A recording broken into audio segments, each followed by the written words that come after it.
Kabar duka dari Arema FC, Miss Brasil kekasih Adilson Maringa meninggal dunia.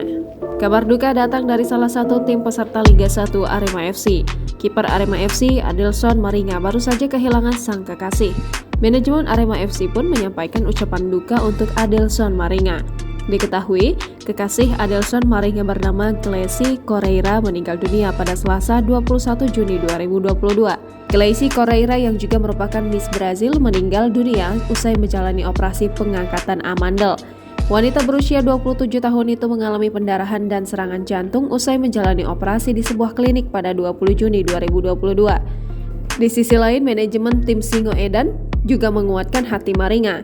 Ali Rifki sendiri memahami bahwa hal tersebut membawa kesedihan yang mendalam, namun dia yakin hal itu tidak akan mengurangi motivasi Maringa untuk menunjukkan yang terbaik dalam setiap penampilan. Adilson Maringa sendiri tidak bisa pulang ke negaranya karena harus membela tim Arema FC dalam laga lanjutan Piala Presiden 2022. Sementara itu, Adilson Maringa melalui akun Instagram pribadinya turut memposting berita terkait kematian sang kekasih.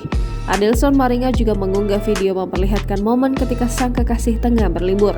Adilson Maringa pun mengaku tak bisa berkata-kata setelah mendengar kabar kepergian Gleisi Correia.